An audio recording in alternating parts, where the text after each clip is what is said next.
پیارے بھائیوں اور بہنوں، السلام علیکم ورحمۃ اللہ وبرکاتہ۔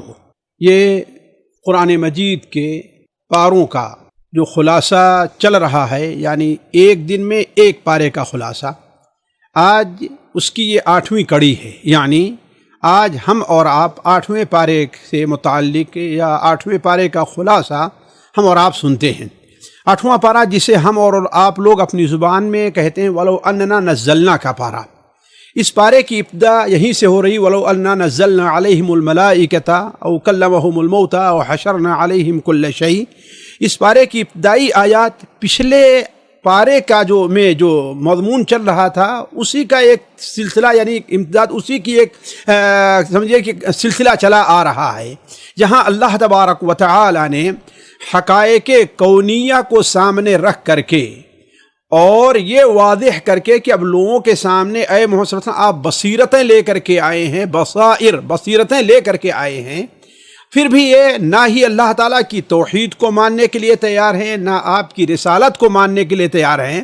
اس کے باوجود روزانہ ایک نیا اعتراضات آپ کے اوپر جڑتے رہتے ہیں، بلکہ بسا اوقات تو کہتے ہیں کہ آپ اگر یہ آیت لے آئیں، یہ نشانی دکھا دیں تو اقسموا باللہ جہد ایمانہم، یعنی اللہ کی بڑی پختہ قسم کھاتے ہیں کہ ہم آپ کے اوپر ضرور ایمان لے آئیں گے۔ تو اللہ تبارک و تعالیٰ اس سلسلے میں نبی کریم صلی اللہ علیہ وسلم اور مسلمانوں کو تسلی دیتے ہوئے کہہ رہا ہے کہ دیکھیے آپ ان کو ان کی باتوں پر چھوڑ دیجیے، ان کے حالت پر چھوڑ دیجیے، اس لیے کہ چونکہ ان کا مقصد ہٹ دھرمی ہے، اس لیے اگر ہم فرشتوں کو لے آئیں جو ان سے باتیں کریں یا جو آپ کی تصدیق کریں، ہم مردوں کو زندہ کر دیں یا جو مردے ان سے باتیں کریں، وَحَشَرْنَا عَلَيْهِمْ كُلَّ شَيْءٍ قُبُولًا، اور ساری دنیا کی چیز سامنے آ کر کے ان کے سامنے یہ بھی گواہی دے کہ ہاں یہ اللہ کے رسول ہیں اور اللہ کی جو توحید پیش کر رہے ہیں وہ حق ہے، تو مَا كَانُوا لِيُؤْمِنُوا، وہ ایمان لانے والے نہیں ہیں۔ لہذا آپ اس سلسلے میں ان کو ان کی حالت پر چھوڑ دیجئے۔ کیوں؟ اس لیے کہ کیا جو آپ کے پاس جو دلیل آ چکی ہے مثال کے طور پر، کیا وہ ان کے لیے یہ کافی نہیں ہے کہ ان کے سامنے یہ بات ثابت ہو جائے کہ یہ حق ہے؟ ذرا دیکھیے اللہ تبارک و تعالیٰ سے بڑھ کر کے فیصلہ کرنے والا کیا ہوگا؟ جیسے فرمایا اللہ کے علاوہ میں کسی کو حکم، کسی کو فیصل تلاش کروں؟ وقد نزل، حالانکہ اس نے ایک مفصل کتاب ہمارے اوپر نازل کی ہے۔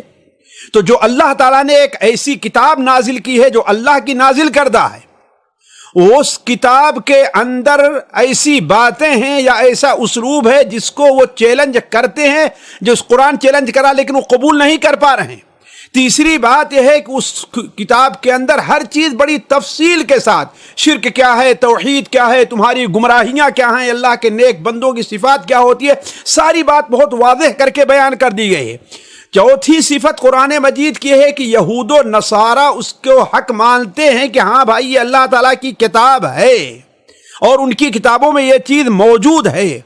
مزید یہ کہ وَتَمَّتْ كَلِمَةُ رَبِّكَ صِدْقًا وَعَدْلًا، اللہ تبارک و تعالیٰ نے اس کتاب میں جو باتیں نازل فرمائی ہیں ان میں تو بڑی عظیم خوبیاں پائی جا رہی ہیں۔ ایک تو قول کے لحاظ سے، واقعات اور قصوں کے لحاظ سے ساری باتیں سچ ہیں، کسی بات کو جھٹلا نہیں سکتا۔ دوسری چیز فیصلے کے لحاظ سے، احکام کے لحاظ سے اس میں جو باتیں ہیں وہ ساری کے ساری عدل کے اوپر موجود ہیں۔ پھر اس کے بعد قرآن کی ایک خوبی یہ ہے کہ لا مبدل لکلمات اللہ، اللہ تبارک و تعالیٰ کا جو فیصلہ ہے، اللہ تعالیٰ کی جو باتیں ہیں اس میں کوئی تبدیلی نہیں ہے۔ دنیا کی کوئی حکومت کوئی قانون بناتی ہے لیکن اس میں تبدیلی کی گنجائش رہتی ہے اور تبدیلی ہوتی رہتی ہے۔ ہر جگہ کی پارلیمنٹ اپنے قانون میں تبدیلی کرتی رہتی ہے، لیکن لا مبدل لکلمات اللہ، اللہ تبارک و تعالیٰ کے کلام میں کوئی تبدیلی نہیں ہے۔ تو پھر جب ایسی چیز ان کے سامنے آ گئی ہے تو اب آپ ایسا کیجئے کہ یہ فیصلہ اللہ تبارک و تعالیٰ کے اوپر چھوڑ دیجئے۔ اللہ تعالیٰ سے بہتر فیصلہ کرنے والا کوئی نہیں ہوگا. لہذا آپ کو جو اس سلسلے میں چاہیے کہ آپ اپنے مشن کے اوپر جمے رہیے اور دل برداشتہ نہ ہوئیے، خواہ وہ لوگ ایمان قبول کریں یا ایمان قبول نہ کریں. وَإِن تُطِعْ أَكْثَرَ مَنْ فِي الْأَرْضِ يُضِلُّوكَ عَنْ سَبِيلِ اللَّهِ إِن يَتَّبِعُونَ إِلَّا الظَّنَّ، اگر آپ ان کی باتوں کو مانتے رہے تو آپ کو اللہ تعالیٰ کے راستے سے، سیدھے راستے سے بھٹکا دیں گے.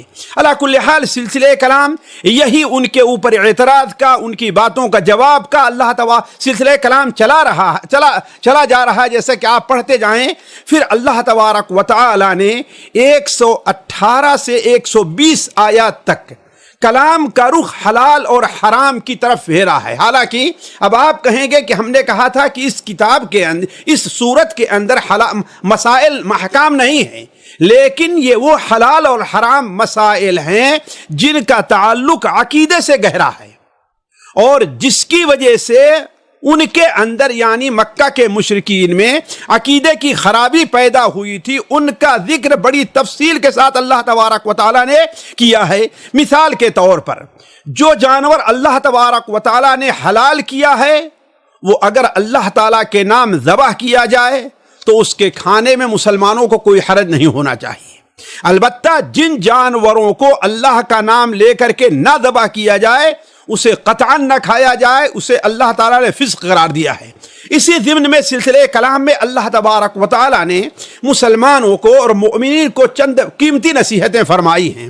ایک نصیحت تو یہ کہ پہلی چیز یہ ہے کہ دین کے اوپر جو لوگ اعتراضات کر رہے ہیں، ان کی وجہ سے مسلمانوں کو شبہات کے اندر مبتلا نہیں ہونی چاہیے.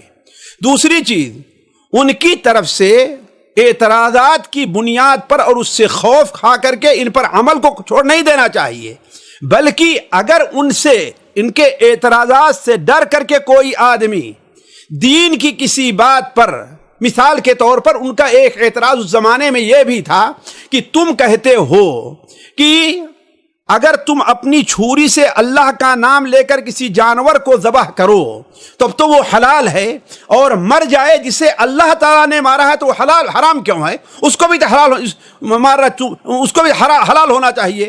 جسے تم مارو وہ تو حلال ہو جائے، اور جسے اللہ مارے وہ تو حرام ہو جائے. یہ اللہ تعالیٰ نے فرمایا کہ یہ شیطانی چالیں ہیں. یوحی بعضهم الی بعض زخرف القول غرورا.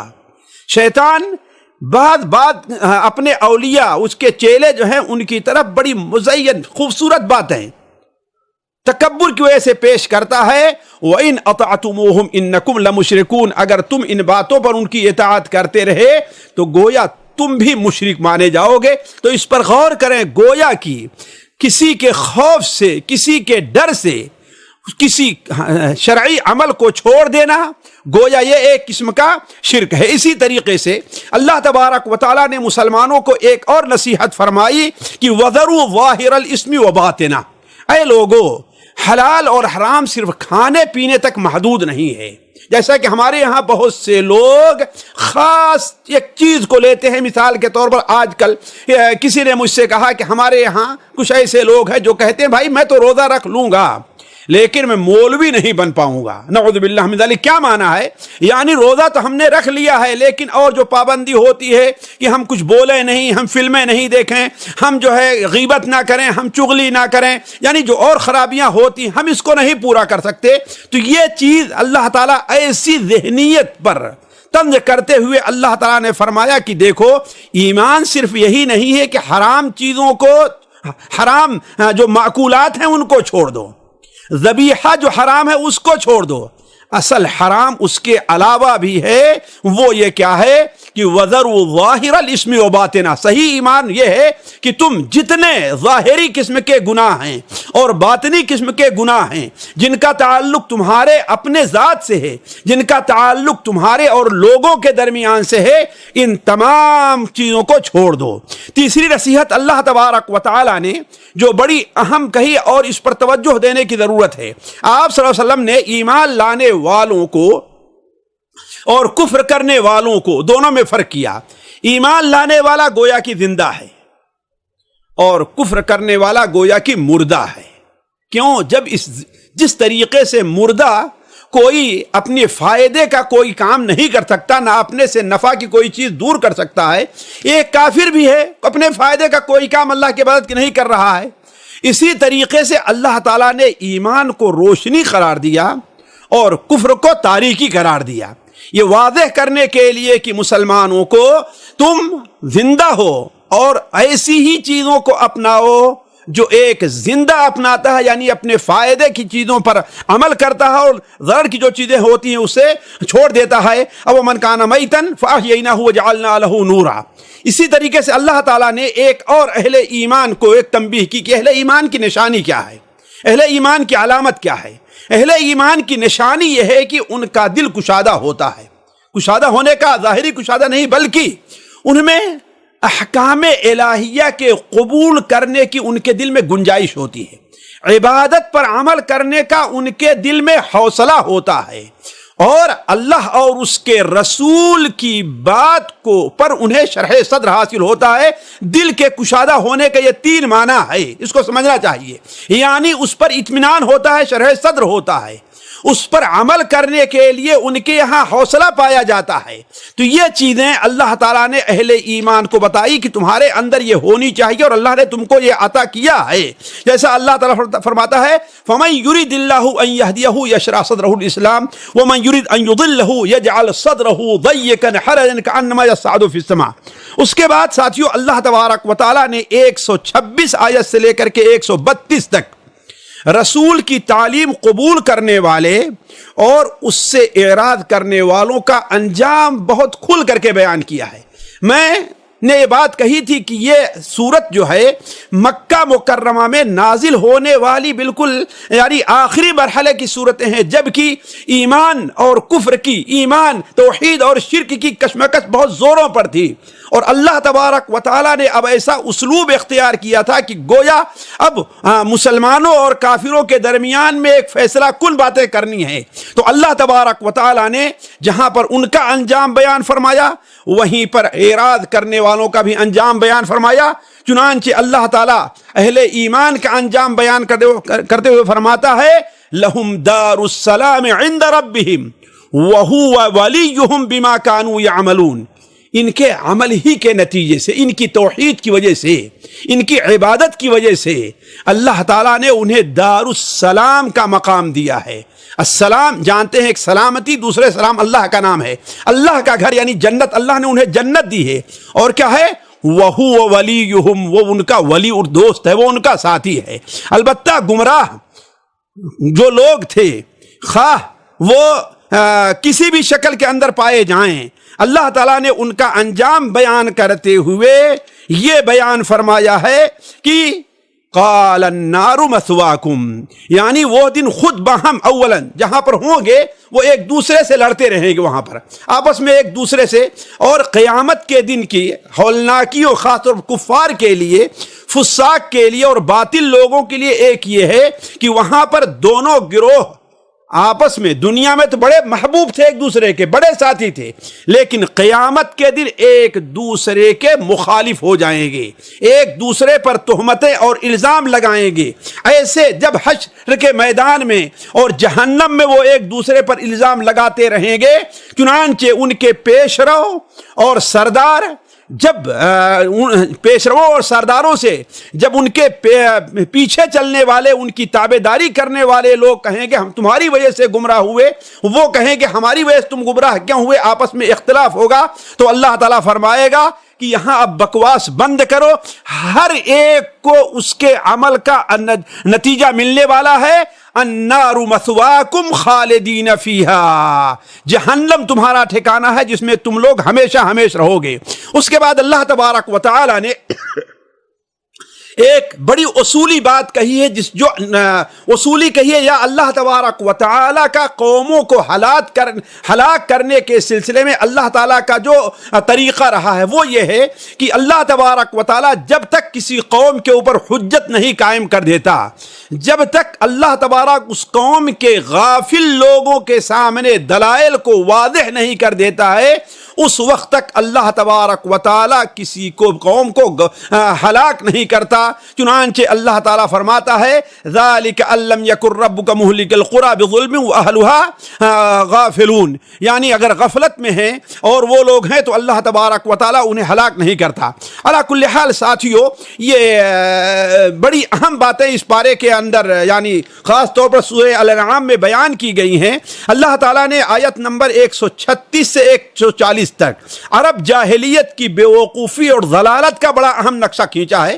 حضرت عبداللہ ابن عباس رضی اللہ تعالیٰ عنہما کہا کرتے تھے کہ جب تم عرب کی جہالتوں اور ان کی حماقتوں کو دیکھنا چاہو تو سورہ الانعام کی 135 کے بعد کی آیات کو تلاوت کرو۔ میں ان میں سے دو ایک ان کی حماقتوں کا ذکر کرتا ہوں۔ ان کی ایک حماقت تو یہ تھی کہ اللہ تعالیٰ نے انہیں جو پیداوار کی شکل میں یا جانوروں کی شکل میں جو مال دیا تھا وہ اسے گویا 3 حصے میں تقسیم کرتے تھے۔ ایک حصہ تو جن کا اپنا بچوں کا خرچ رہا کرتا تھا، دوسرا حصہ کہتے تھے یہ اللہ کا ہے، اور تیسرا حصہ یہ کہتے تھے ان کے معبودان باطل کا ہے۔ اللہ کا جو حصہ ہے وہ کیا تھا؟ غریبوں کو دیتے تھے، مہمان نوازی میں خرچ کرتے تھے، صلہ رحمی میں خرچ کرتے تھے، اور جو بتوں کا حصہ تھا وہ کیا کرتے تھے؟ مجاوروں کو لے جا کر کے دیتے یا بتوں پہ چڑھایا کرتے تھے۔ البتہ ان میں کیا تھا کہ بسا اوقات اگر جو اللہ کا حصہ رکھا ہے اس میں کمی ہو جائے، ختم ہو جائے، اور جو بتوں کا حصہ رکھا تھا وہ باقی رہ جائے، تو بتوں کا حصہ لے کر کے اللہ کے حصے کی جو چیزیں اس پہ خرچ نہیں کیا کرتے تھے۔ لیکن اگر بتوں کا جو حصہ ہے اس میں کمی پڑ جاتی تھی تو جو اللہ کے نام کا حصہ رکھا اسے لے کر کے خرچ کر دیا کرتے تھے۔ یہ ان کی بیوقوفی اور جہالت تھی کہ اللہ تعالیٰ کے اوپر انہوں نے اپنے معبودان باطل کو ترجیح دیا تھا، جیسا کہ اللہ تعالیٰ فرماتا ہے وَجَعَلُوا لِلَّهِ مِمَّا ذَرَعَ مِنَ الْحَرْثِ وَالْأَنْعَامِ نَصِيبًا فَقَالُوا هَذَا لِلَّهِ بِزَعْمِهِمْ وَهَذَا لِشُرَكَائِنَا فَمَا كَانَ لِشُرَكَائِهِمْ فَلَا يَصِلُ إِلَى اللَّهِ وَمَا كَانَ لِلَّهِ فَهُوَ يَصِلُ إِلَى شُرَكَائِهِمْ، یعنی گویا کہ جو اللہ کا حصہ ہے وہ ان کے معبودات کے حصے میں تو چلا جائے، باطل معبودوں کے حصے میں چلا جائے گا، لیکن باطل معبودوں کا حصہ اللہ کے حصے میں نہیں آئے گا۔ اسی طریقے سے ان میں سے بعض ایسے تھے جو اللہ تبارک و تعالی کے اللہ تعالیٰ جو انہیں اولاد دی ہے اسے اپنے باطل معبودوں پر لے جا کر کے ذبح کرتے تھے، خرچ کرتے تھے۔ اسی طریقے سے ان کی ایک جہالت اور حماقت یہ بھی تھی کہ اپنے بتوں کے نام بعض جانوروں کو جو چھوڑتے تھے تو وہ کہتے تھے کہ یہ جو جانور چھوڑا ہوا ہے، مثال تو اونٹنی ہے، تو اس کا دودھ مرد تو استعمال کرتے لیکن عورتیں استعمال نہیں کر سکتی۔ اس قسم کی ایک ان کی لمبی حماقتوں کا ذکر اللہ تبارک و تعالیٰ نے فرمایا ہے، اور اس کا جواب اللہ تعالیٰ نے بڑے واضح طور پر 141 سے 145 آیت میں دیا ہے کہ اللہ کے بندو تم سوچو، کھیتوں مختلف قسم کے پھلوں کو، کھیتیوں کو پیدا کرنے والا اللہ ہے، هو الذی انشأ جنات معروشات وغیر معروشات، اسی طریقے سے مختلف قسم کے جانوروں کو ومن الانعام حمولۃ وفرشا پیدا کرنے والا اللہ تبارک و تعالی ہے۔ پیدا تو اللہ تبارک و تعالی کرے، لیکن ان میں سے تم جا کر کے باطل معبودوں کے نام ان کو چڑھاتے ہو اور ان کو متعین کر دیتے ہو۔ اللہ تبارک و تعالی نے 146 آیات میں بعض یہود کی بھی ان کی بعض جو ان کے بدعمالیوں کے عوض جو ان کے اوپر بعض چیزیں حرام کر دی گئی تھی، مثال کے طور پر ان کے اوپر وہ جانور حرام تھے جن کے پنجے نہیں ہوتے، جیسے اونٹ ہے، شتر مرغ ہے، یہ ان کے اوپر حرام تھے، اور بکریوں اور گایوں کی چربی ان کے اوپر حرام کی گئی تھی، یہ اس لیے کہ وہ ان کی اپنی بدعمالیوں کی وجہ سے حقیقت میں یہ چیزیں حرام نہیں تھیں۔ علی کل حال ساتھیو، آپ پڑھتے جائیں تو اللہ تبارک و تعالیٰ کی حجت قائم کرنے کا، بلکہ جہاں پر اللہ تعالیٰ نے ایک بڑی بات کہی ہے اس پارے کے اندر فَلِلَّهِ الْحُجَّةُ الْبَالِغَةُ، یعنی ایسی حجت جو بالکل واضح ہو اور بلیغ ہو، جس کا توڑ نہ کیا جائے، یہ صرف اللہ تبارک و تعالیٰ کے پاس ہے اور کسی کے پاس نہیں ہے۔ تو اس حجتوں کو پیش کر کے اللہ تبارک و تعالیٰ نے مشرکین کا رد کیا ہے۔ پھر آخر میں جیسا کہ یہ جانتے ہیں قرآن مجید کا ایک اسلوب ہے، آپ دیکھیں گے، بلکہ اسلام کا ایک اسلوب ہے اور ایک اصول ہے کہ جہاں کچھ چیزوں سے منع کرتا ہے تو اس کے عوض میں اس کا بدل بھی دیتا ہے۔ مثال کے طور پر سود کو منع کیا اللہ تبارک و تعالیٰ نے تو خرید و فروخت کو جائز قرار دیا۔ تو ان تمام چیزوں سے جو منع فرمایا ہے کہ یا ان کا حرام کرنا تم کہتے ہو کہ صحیح تھا، بالکل غلط تھا، قرآن کہتا ہے، لیکن اصل تمہارے اوپر اصل چیز حرام کیا ہے؟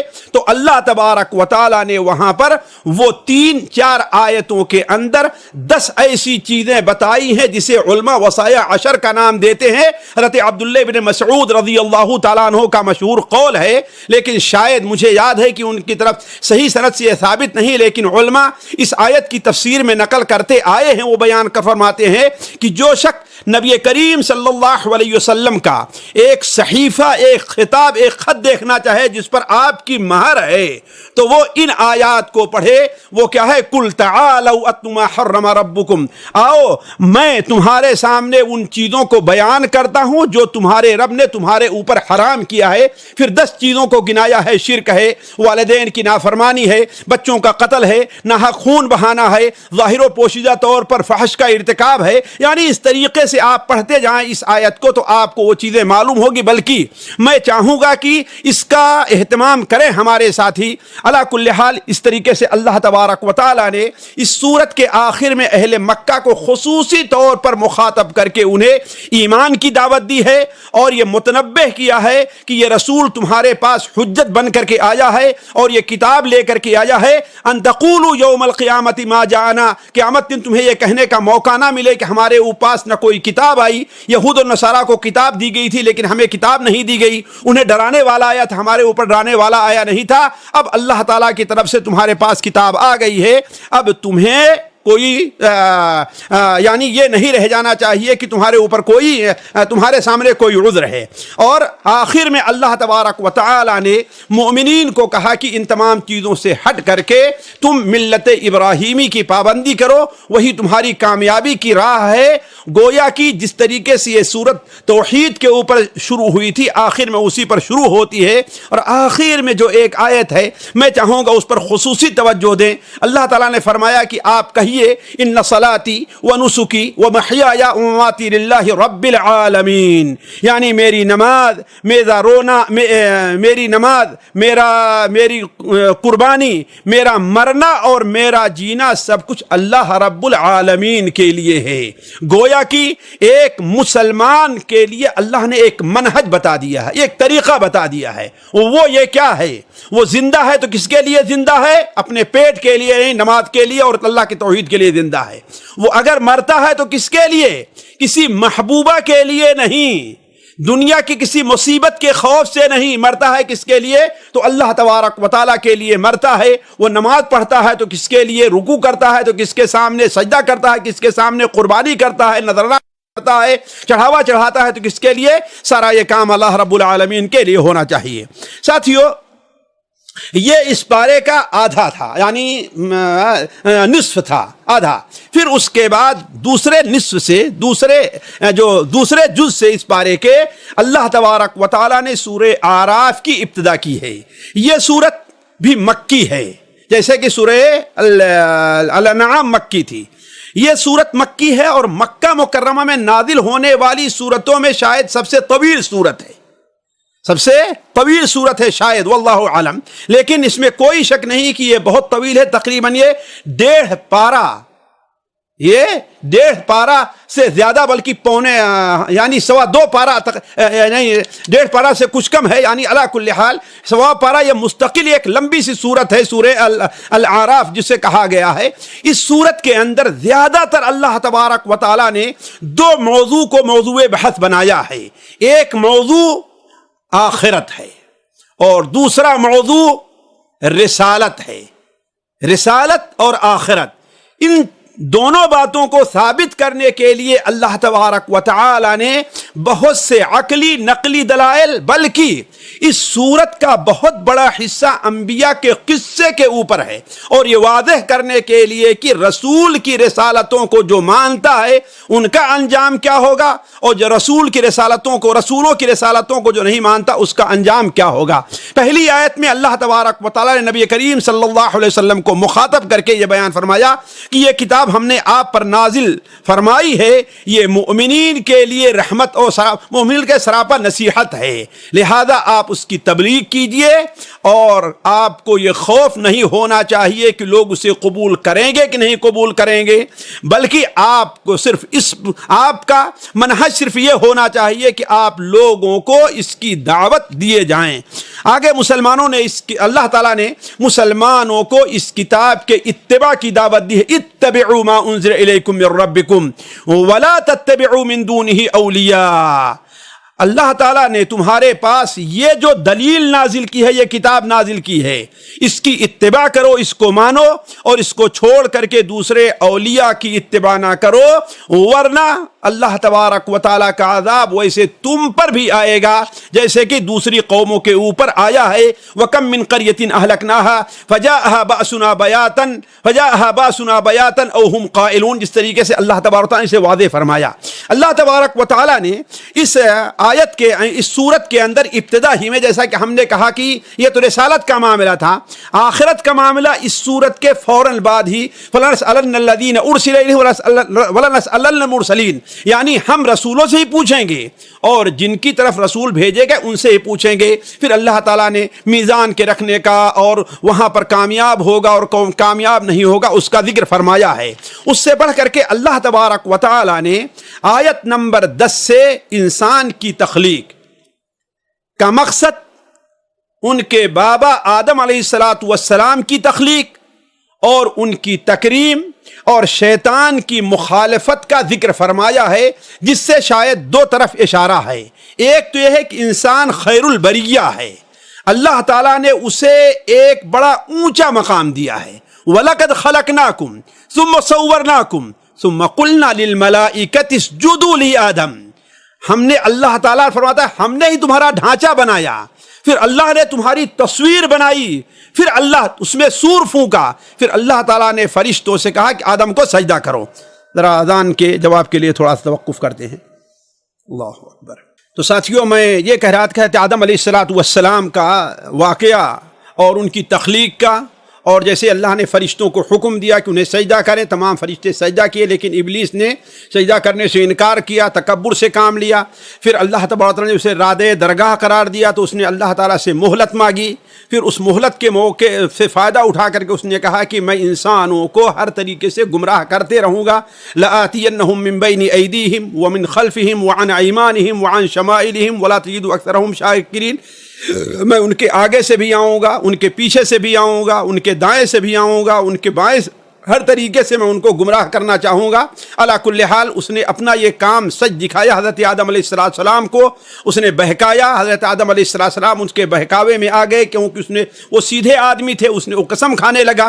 حضرت آدم علیہ السلام نے سوچا کہ کیا اللہ کا نام اور اللہ کی قسم کھا کے بھی کوئی دھوکہ دے سکتا ہے، تو سمجھا کہ یہ سچا ہوگا، اس کے دھوکے میں آ کر کے انہوں نے جب درخت کو کھا لیا، پھر جب توبہ کرنے چاہے تو اللہ تعالیٰ نے انہیں توبہ کے کلمات سکھائے، فَتَلَقَّىٰ آدَمُ مِن رَبِّهِ كَلِمَاتٍ فَتَابَ عَلَيْهِ، جیسا سورہ بقرہ میں گزر چکا ہے، اور یہاں پر واضح کیا گیا کہ وہ کلمات کیا تھے، ربنا ظلمنا انفسنا وان لم تغفر لنا وترحمنا لنكونن من الخاسرین۔ اللہ تعالیٰ نے توبہ قبول فرمائی۔ تو کہنے کا مطلب یہ ہے کہ یہاں پر اس قصے کے ذکر کا ہم نے کہا دو مقصد ہے۔ ایک مقصد تو یہ ہے کہ انسان کو اس کے مقام اور مرتبہ بتانا ہے، دوسرا یہ تھا کہ مقصد تھا کہ حق اور باطل کی لڑائی ہمیشہ سے ہے اور قیامت تک جاری رہے گی، لہذا انسان کو اس کے لیے تیار رہنا چاہیے اور ہوشیار بھی رہنا چاہیے، دونوں چیزیں ہونی چاہیے۔ یعنی اس حق و باطل کی جو کشمکش ہے، اس کے لیے تیار بھی رہنا چاہیے اور اس سے بارے میں ہوشیار بھی رہنا چاہیے۔ یہاں پر جو میں چند باتیں آپ لوگوں کی توجہ دلانا چاہوں گا وہ یہ ہے کہ اللہ تبارک و تعالیٰ نے آدم علیہ السلام کا قصہ، ان کی توبہ کے قبول کا واقعہ بیان کرنے کے بعد اللہ تبارک و تعالیٰ نے شاید قرآن مجید میں یہی جگہ ہے جہاں پر 4 بار یا بنی آدم یا بنی آدم یا بنی آدم یا بنی آدم سے خطاب کیا ہے، اور 4 قسم کے الگ الگ احکام دیے ہیں۔ پہلا ہے یا بنی آدم قد انزلنا علیکم لباسا یواری سواتکم وریشا، اللہ نے یعنی گویا لباس ایک نعمت ہے، اس نعمت کا صحیح طور پر استعمال کرنا چاہیے، ورنہ اگر اللہ تعالیٰ کے لیے اس نعمت کا صحیح استعمال نہ کیے، شکر نہ کیے، تو جیسے حضرت آدم سے یہ لباس چھین لیا گیا وہ تم سے بھی چھین لیا جائے گا۔ البتہ یہ بات ذہن میں رہے کہ تمہارا مقصد صرف ظاہری نہیں بلکہ لباس التقوی، تقوی کا لباس اہتمام کا اختیار کرنا چاہیے۔ دوسری جگہ اللہ تعالیٰ نے فرمایا یا بنی آدم لا یفتننکم الشیطان، یعنی اے آدم تمہیں شیطان دھوکے میں نہ ڈالے، اور شیطان نے دھوکے میں ڈالا کہ حضرت آدم گناہ کے اندر مبتلا کیا، اور سب سے بڑا مقصد تھا کہ انہیں بے پردہ کر دیا۔ تو گویا یہ واضح کرنا ہے کہ اس دنیا میں جو بے پردگی آ رہی ہے یہ شیطان کے وسوسے سے ہے، جس سے بچنے کی کوشش کرنی چاہیے۔ اور چوتھی چیز کہ یا بنی آدم خذوا زینتکم عند کل مسجد، اے بنی آدم ہر مسجد کے حاضری کے پاس تم زینت اختیار کرو۔ یعنی جس طریقے سے شیطان نے مکہ کے مشرکین کو دھوکے میں ڈالا تھا کہ مسجد حرام کا طواف کرتے تھے وہ برہنہ کرتے تھے، حتیٰ کہ عورتیں ہی برہنہ طواف کیا کرتی تھیں، تو اس شیطان کے چکر میں نہ آنا۔ یہ وہی تاریخ ہے جو حضرت آدم علیہ السلام سے لے کر کے شیطان استعمال کرتے چلا آیا ہے، لہذا تم اس سے بچو۔ وَخُذُوا زِينَتَكُمْ عِنْدَ كُلِّ مسجد۔ اور چوتھی چیز اللہ تعالیٰ نے جہاں پر بیان فرمائی یا بنی آدم اما یأتینکم رسل منکم یقصون علیکم، اے آدم کی اولاد، اگر تمہارے پاس ہماری طرف سے رسول آئیں اور ہماری باتیں پڑھ کر کے سنائیں تو یاد رکھو اگر تم کامیاب ہونا چاہتے ہو تو رسولوں کی بات ماننی ہوگی، ورنہ گویا تم شیطان کی پیروی کر رہے ہو۔ علی کل حال یہ چار جگہ جو یا بنی آدم اللہ تعالیٰ نے فرمایا ہے وہ ہمارے اور آپ کے لیے قابل غور ہے۔ اس سلسلے میں اللہ تبارک و تعالیٰ نے ایک بڑی جامع آیت نازل فرمائی ہے جو شیطان کے بہکاوے سے لوگ اس میں تجاوز سے کام لیتے ہیں۔ وہ کیا ہے؟ انما حرم ربی الفواحش ما ظہر منها وما بطن۔ علماء کہتے ہیں کہ حرام کے بارے میں سب سے جامع آیت قرآن مجید میں یہ ہے کہ اللہ نے 5 چیزوں کو حرام کیا ہے جو اصل میں اصول کی حیثیت رکھتی ہے۔ اس آیت کے اوپر بھی توجہ دینی چاہیے جو 33 نمبر آیت ہے۔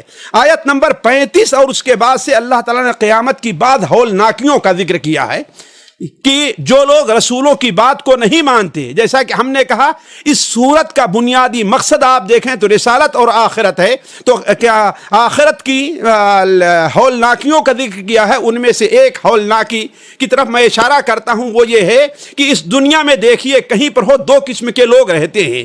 ایک بڑے لوگ رہتے ہیں جو پیشوا کی حیثیت رکھتے ہیں، اور دوسرے وہ لوگ رہتے ہیں جو ان کے پیروکار رہتے ہیں، ان کے پیچھے چلتے رہتے ہیں، اور یہی زیادہ ہوتے ہیں، وہ تھوڑے کم ہوتے ہیں۔ ایک چیز۔ دوسری چیز، کوئی بھی قوم ہے، کوئی بھی جماعت ہے، کوئی بھی فرقہ ہے، اس کی ابتدا ہوتی ہے اور پھر بعد میں ہوتے ہیں، گویا پیش رو ہوتے ہیں اور پس رو ہوتے ہیں جو لوگ بعد کے اندر آ رہے ہیں۔ اللہ تبارک و تعالیٰ قیامت میں جب ڈالے گا تو یہی ترتیب رکھے گا، پہلے جو پیش رو تھے ان کو ڈالے گا اور پھر جو بعد میں آنے والے لوگ ہیں ان کو ڈالے گا۔ پہلے جو پیشوا ہیں ان کو ڈالے گا اور بعد میں جو پیروکار ہیں ان کو ڈالے گا۔ تو جب پیروکاروں کو اور بعد میں آنے والوں کو ڈالے گا تو وہ اپنے پیشواؤں اور پیش رووں سے بھیڑیں گے، بحث کریں گے کہ ہم تمہاری وجہ سے گمراہ ہوئے، جیسا کہ سورہ انعام میں اس طرف اشارہ کیا گیا ہے، بلکہ یہ کہیں گے اے اللہ تبارک و تعالی ان کو ڈبل عذاب دے، اس لیے کہ ان کی وجہ سے ہم گمراہ ہوئے ہیں۔ لیکن اللہ تبارک و تعالی فرمائے گا کہ اللہ نے تمہیں عقل نہیں دی تھی، تمہیں اللہ کی طرف سے ڈرانے والے نہیں آئے تھے، آج تم تمام لوگوں کو برابر کی سزا ملنے والی ہے۔ علی کل حال اللہ تبارک و تعالی نے اس سورت کو آپ پڑھتے جائیں تو دیکھیں گے کہ کس طریقے سے اللہ تعالیٰ نے جہنم کا اور جنت کا ذکر فرمایا ہے، بلکہ ایک بڑا اہم مکالمہ اس میں ذکر کیا گیا ہے جو اعراف کے، جس کے نام سے یہ سورت الاعراف اس میں ہے، اس لیے کہ اللہ تعالیٰ نے 3 گروہ میں بانٹا ہے، ایک جنتی ہوں گے، ایک جہنمی ہوں گے، کچھ اہل اعراف ہوں گے۔ اہل اعراف وہ ہیں کہ یہ اللہ تبارک و تعالیٰ، اور جہاں تک ہم نے سمجھا ہے، جب پل صراط پار کر لینے کے بعد لوگوں کو ایک قنطرہ پلیا پر رکھا جائے گا، وہاں لوگوں کے باہمی حقوق کا حساب ہوگا، تو کچھ ایسے لوگ ہوں گے کہ وہاں پر ان کی نیکیاں برائیاں برابر ہو گئیں، تو وہ نہ جنت میں جائیں گے نہ جہنم میں، وہ اعراف میں رہیں گے۔ اللہ تبارک و تعالیٰ نے ان کا مکالمہ بھی ذکر کیا ہے، وہ پڑھنے کے لائق ہے۔ البتہ اس سلسلے میں جو سب سے اہم چیز ہے میں آپ لوگوں کے سامنے رکھتا ہوں جو بہت ہی دردناک ہے اور اس پر توجہ دینی چاہیے۔ اللہ تعالیٰ نے اس میں فرمایا کہ جب اعراف کے لوگ جنتیوں کی طرف دیکھیں گے کہیں گے السلام علیکم، اللہ تعالیٰ تمہیں خوش رکھے، چاہیں گے کہ داخل ہو جائیں لیکن نہیں جا پائیں گے۔ لیکن جب جہنمیوں کی طرف اہل اعراف دیکھیں گے تو کہیں گے ہاں میاں جی، ہاں بڑے بدھو بہت بڑے بنتے تھے دنیا میں، آج تمہارا کیا حشر ہوا؟ ان کو تم بیوقوف جانتے تھے، ان کو تم حقیر سمجھتے تھے، لیکن اللہ نے انہیں جنت میں داخل کر دیا ہے۔ اسی درمیان جہنمی لوگ موقع جب پائیں گے تو جنتیوں سے کیا کہیں گے؟ افیضوا علینا من الماء مما رزقکم اللہ، اے لوگو، اے جنتیوں، اللہ نے جو تمہیں روزی دی ہے یا جو تمہیں پانی دیا ہے وہ تھوڑا سا پانی ہمیں بھی تو دے دو۔ لیکن جنتی کیا کہیں گے؟ ان اللہ حرمہم علی الکافرین، اللہ تبارک و تعالی نے اسے کافروں کے اوپر حرام قرار دیا ہے۔ اور وہ کافر کون تھے؟ میں جو بتانا چاہتا ہوں کہ ان کی صفات کو آپ پڑھیں تاکہ ہمارے اندر وہ صفت پائی نہ جائے۔ پہلی چیز کیا ہے؟ جنہوں نے دین کو کھیل تماشا بنا لیا تھا، دنیا میں پڑھ کر کے آخرت کو بھولے ہوئے تھے، اور اللہ تبارک و تعالیٰ کو چھوڑ کر کے دنیا کے لوگوں کے پیچھے چل رہے تھے۔ تو اللہ تعالیٰ فرمائے گا کہ جیسے دنیا میں وہ ہم کو بھولے ہوئے تھے، آج بھی ہم ان کو بھولے دیتے ہیں۔ پھر ساتھیو آیت نمبر 54 اور ان کے بعد سے اللہ تعالیٰ نے کچھ حقائق کونیہ، آسمان کی پیدائش، زمین کی پیدائش، سورج اور چاند کا نکلنا، رات اور دن کا آنا، یہ ذکر کر کے اللہ تبارک و تعالیٰ نے توحید پر استدلال کیا ہے۔ چنانچہ آپ پڑھتے جائیں تو آپ کو یہ بات معلوم ہوگی کہ اللہ نے کس طرح فرمایا ان ربکم اللہ الذی خلق السماوات والارض فی ستۃ ایام ثم استوى علی العرش۔ یہ پہلی آیت ہے ان 7 آیتوں میں جن میں اللہ تعالیٰ کے عرش کے اوپر مستوی ہونے کا ذکر ہے۔ قرآن مجید میں جو آیتیں ہیں، اس سے پہلے شاید یہ آیت ابھی نہیں آئی ہے، اس کے اندر کہ اللہ تعالیٰ عرش کے اوپر مستوی ہے، جیسا کہ اہل سنت و جماعت کا عقیدہ ہے۔ اس آیت کے بعد اللہ تعالیٰ کیا فرماتا ہے؟ ادعوا ربکم تضرعا وخفیہ، یعنی گویا کہ اس کا تقاضا ایمان لانے کا ہے، آسمان اور زمین کی پیدائش، سورج اور چاند کی آمد اور رات اور دن کے، اور اس طریقے سے کس طریقے سے دن چھوٹا ہوتا ہے، رات بڑی ہوتی ہے، رات چھوٹی ہوتی ہے، دن بڑا ہوتا ہے۔ اس میں اللہ تعالیٰ کی جو نشانی ہے اس کی وجہ سے تمہیں اللہ تعالیٰ کی عبادت کرنی چاہیے۔ علی کل حال اللہ تبارک و تعالیٰ نے اس سورت کے آخر میں، اس پارے کے آخر میں اللہ تبارک و تعالیٰ نے 5 نبیوں کا قصہ بیان کیا ہے۔ یہاں سے نبیوں کا قصہ شروع ہوا اور 9ویں پارے کا ایک بہت بڑا حصہ اسی کے اوپر چلا گیا ہے۔ 5 نبیوں کا قصہ بیان ہوا ہے، حضرت نوح علیہ السلام، حضرت ہود، حضرت صالح، حضرت لوط، حضرت شعیب علیہ السلام کا۔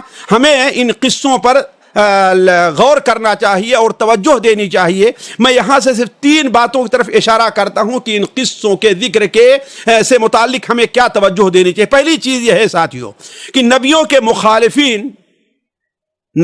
مخالفین میں یہ بات قدر مشترک رہی ہے، اور نبیوں کے پیروکاروں کے مخالفین میں یہ بات قدر مشترک رہی ہے کہ وہ لوگ ان کو جھوٹا، بیوقوف اور گمراہ کہتے ہیں، جیسا کہ آج ہے موحدین کو وہابی اور دوسرے الفاظ سے یاد کیا جاتا ہے، اور حتیٰ کہ جہنمی نعوذ باللہ من ذالک انہیں اپنی مسجدوں سے بھی نکالا جاتا ہے۔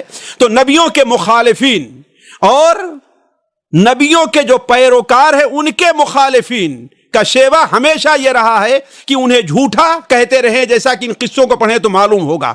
دوسری چیز، قوموں کی ہلاکت کا اہم سبب، کسی بھی قوم کی ہلاکت کا جو اہم سبب ہے وہ نبیوں کی تکذیب اور ان کے راستے کو چھوڑ دینا ہے، اور یہی سبق شاید اہل مکہ کو دینا تھا، اس لیے کہ یہ سورت بھی مکی دور کے ادوار کے آخری دور کی معلوم ہوتی ہے کہ اگر تم نے بھی محمد صلی اللہ علیہ وسلم کی بات نہ مانی، ان پر ایمان نہ لے آئے تو تمہارا بھی حشر ہونے والا ہے۔ اور تیسری چیز، چونکہ ہمارے بہت سے جو ابھی مخاطبین ہیں ان میں بہت سے لوگ داعی ہیں، تو داعی کو بھی نبیوں کے قصوں کو غور سے پڑھنا چاہیے، ان سے عبرت حاصل کرنی چاہیے، ان میں تدبر کرنا چاہیے۔ مثال کے طور پر میں دکھاتا ہوں یہاں پر کہ آپ حضرت نوح علیہ السلام کا قصہ پڑھیں۔ کہتے ہیں نوح علیہ السلام نے جب اپنی قوم کو دعوت دی، توحید کی دعوت دی، تو ان کا کیا جواب تھا؟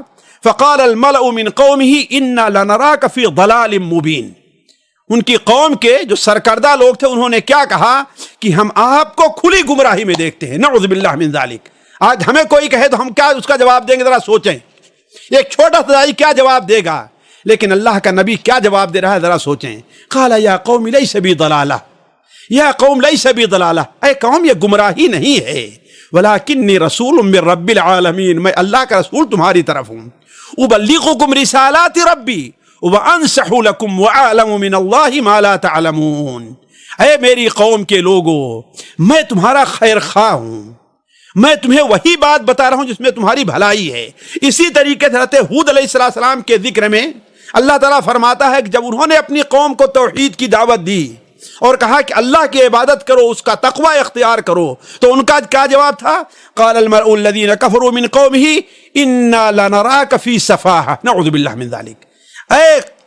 ان کے قوم کے سرکردہ لوگوں نے کیا کہا کہ انا لنراک فی سفاہہ، تو بڑا بیوقوف ہے، اعوذ باللہ من ذلک، وانا لنظنک من الکاذبین، اور ہم سمجھتے تو جھوٹ بول رہا ہے۔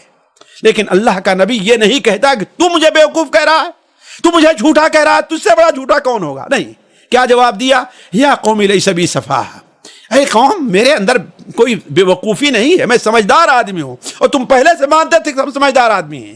وَلَكِنِّي رَسُولٌ مِّن رَبِّ الْعَالَمِينَ، لیکن میں اللہ کا رسول ہوں، أُبَلِّغُكُمْ رِسَالَاتِ رَبِّي وَأَنَا لَكُمْ نَاصِحٌ أَمِينٌ، میں تو صرف اللہ کا پیغام تمہارے اوپر پہنچا رہا ہوں، مجھے بے وقوف کہنا یہ معمولی چیز نہیں ہے، گویا کہ تم اللہ کو بیوقوف کہہ رہے ہو۔ کیوں؟ میں اللہ کا پیغام پہنچا رہا ہوں اور میں تمہارے لیے امانت دار اور نصیحت کرنے والا ہوں۔ علی کل حال انہی 4-5 قصوں کے اوپر اللہ تبارک و تعالیٰ نے اس سورت کو، اس پارے کو ختم کیا ہے۔ البتہ قوم شعیب سے متعلق ہم نے کوئی بات نہیں کہی، کیوں؟ اس لیے کہ اگرچہ آخری صفحہ سے شروع ہو رہا ہے لیکن جا کر کے 9ویں پارے میں ختم ہو رہا ہے، جس سے متعلق اگلی مجلس میں ہم چند باتیں کریں گے۔ تب تک کے لیے آپ سے اجازت ہے، یہ دعا کرتے ہوئے کہ اللہ تبارک تعالی ہمیں اور آپ کو قرآن کو پڑھنے والا، قرآن کو سمجھنے والا بنائے۔ والسلام علیکم ورحمۃ اللہ وبرکاتہ۔